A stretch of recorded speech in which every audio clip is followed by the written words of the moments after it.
is Margaret Hirsch, and you're on The Move with Margaret. And this is a new series where I speak to inspiring women from around the world I think are just amazing. And we have so many amazing people doing amazing things. So my very first guest is Regine Le Roux. So thank you so much for being my guest today. I'm so excited to have you on the show. And we're going to be talking a bit about you and what you've done. But let's start with reputation matters, because your reputation does matter. It really does. It's the most important thing in your life. So tell us about reputation matters and how you got into reputation matters. Firstly, Margaret, thank you for being here, and you are one of the most inspiring people, so I just really look up to you and thank you. So Reputation Matters is turning 21 years this year. And it started off with, I studied communication management, specifically wanting to get into public relations and event management. Initially, I couldn't get work within the public relations space.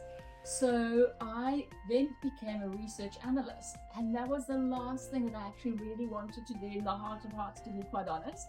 But it was quite magical to see research come to life and to see how you can use data to make decisions within business.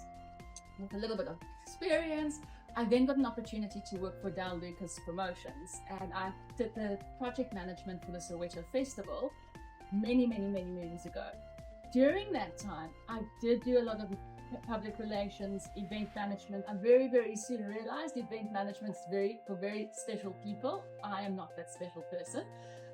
But I also realized that public relations is very unstrategic. It's pretty much you just call on when there's a crisis, and you hope and pray a press release is going to sort out a lot of issues. And I missed research. I never thought I would miss the research side of things. I did my master's in reputation management, my MCOM, and through the bit of experience that I gained, I developed a tool called the Repudometer that measures, it quantifies value. So we are able to measure the perception of all the stakeholders, because your reputation is the perception of everybody that you associate with. It's not necessarily the truth, but it's their reality. Yes. And we want to understand, what do people think of you? Where are those gaps? So that we can help you to build a better reputation, better relationships, because people want to do business with people that they resonate with, who have a good reputation. So ultimately, a good reputation also impacts your bottom line. What I got out of that is, sometimes you think you're on the right path, but your path changes, and you have to be able to adapt all the time. And I think that's the secret of success, is being able to adapt and go for something that really you're passionate about and that is a good fit for you. And as you say, people deal with people they know, like, and trust. So you have to be one of those people if you want to get ahead, no matter what business you're in. You were measuring people's reputations, and people would come to you and say, I've fouled up, I've really done something terrible, and help me to get right. Is that what happens? Well, we actually want to prevent that. So we want to be proactive. So reputation is being proactive to build your reputation, so that if there's a pawpaw that hits the fan, then you're already ready for that. Crisis is very much reactive. Then you have to sweep up that pawpaw. I like to actually compare being reputation fit to being physically fit. So I know your son-in-law runs a lot. Yes. I move in a forward direction, but I do like to run. Yes. And I think you have to build reputation stamina. So the more you run, the fitter you get. You're not necessarily not going to injure yourself. You're not going to not get sick.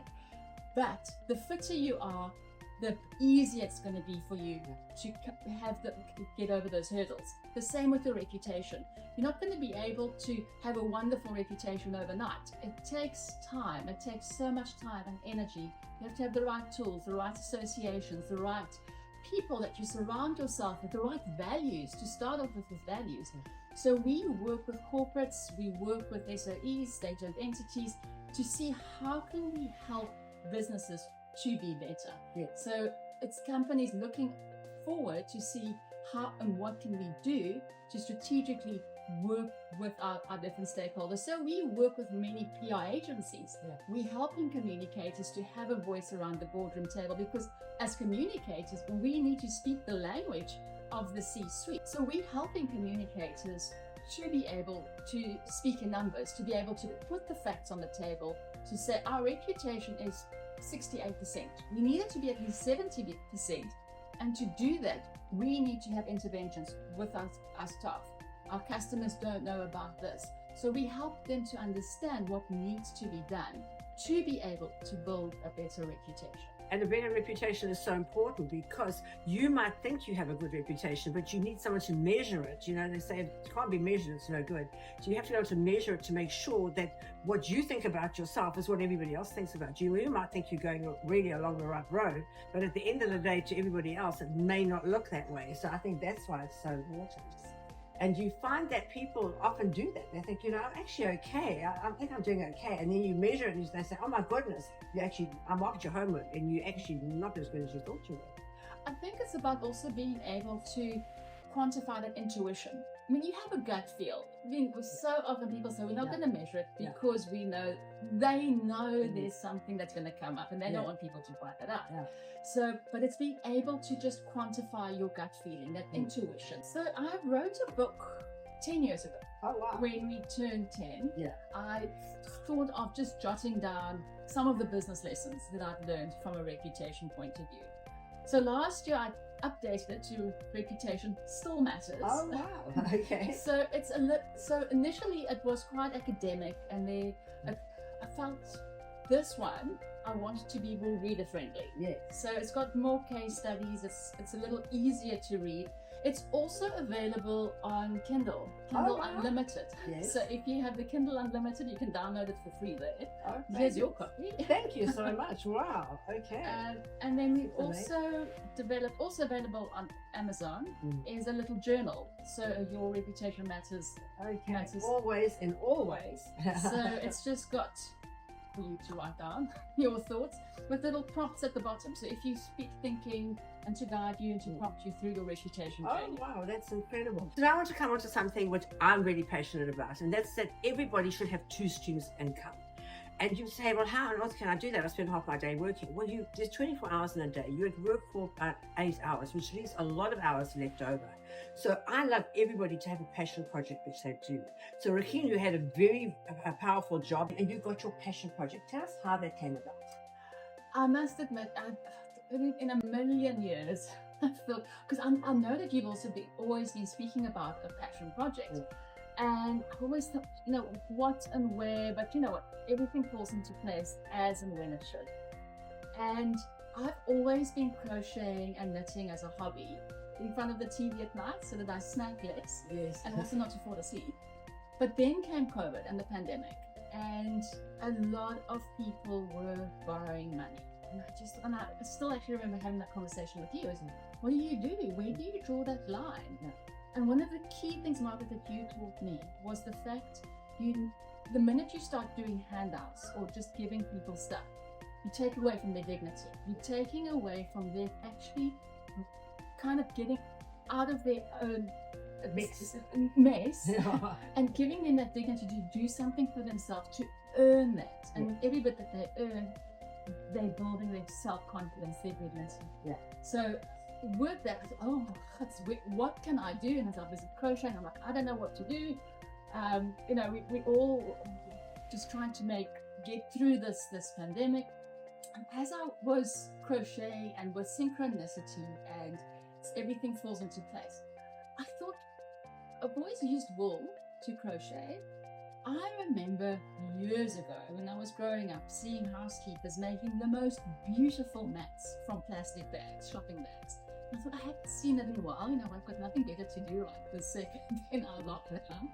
Let me experiment. So I started cutting. I started off with a 6-pack wrapper.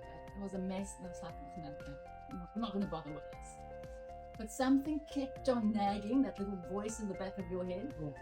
So then I decided to take a break bag and I cut it. And I looked all over how to do this, and I experimented and trial and error. And then I got into how to cut it, and I crocheted with it. And at the same time, I was asked to help a group of ladies to crochet at the harbour when lockdown was over and everything. And as one of these sessions that we had, we were busy crocheting, I took a little rectangle that I had just played around with, and I showed them as a little joke. Look, you don't have to just use wool. You can actually, this is a bread bag. But is there somebody that can help me to cut this bread back? Because it's so frustrating. As you're busy crocheting, because you only have so much of a bread bag, you have to stop, find a bread bag, clean it out, cut it, and then it's such a pain. But it feels like I've blinked my eyes from where I'm speaking and asking, is there somebody that can help me to cut? And I'm transported almost 5 years later to where we are now. 6 ladies are cutting plastic bags for us. 15 are crocheting the most beautiful multifunctional products made from a plastic bag, an ugly bag, into the most beautiful products, giving plastic a second lease of life. So it's giving these the team an extra bit of pocket money to groceries on this table. One of the ladies, because we started in Hout Bay in Cape Town, we now have 4 ladies in Mpumalanga, and I recently got a message from one of them saying, you know what, thank you, I was able to buy school shoes and a uniform for my child as the year started. And I'm just like, because sometimes you just think, what am I doing this for? And then suddenly you get something like that, and now you know why you do it. Exactly, because you're up to your eyeballs in plastic and breadcrumbs. You just think, oh my goodness. But apart from that, so being able to do that, a percentage also goes to the neighborhood old age home and the SPCA for animals. So we're just wanting to spread the love of this initiative as far as possible. Yes. And it's amazing, and it's grown exponentially. Now, you've made some amazing things like these bunnies and the teddies. What's the best thing that you think you've made? The best thing that I think I've made is the bunny. It really is. I love it. And some fun things that you do while you're sitting there, you're all crocheting together and you're talking. I think that lovely sense of community, to me, that's one of the best things. Yes, it is. It puts your mind at ease. You don't think too much because you're now concentrating with what you are doing. And you create time, you create space for yourself. It's like therapy. Yeah. And also you can do it anytime, anywhere. You can just take your crochet hook out and start crocheting, and then you're up and you're making money all the time. Definitely.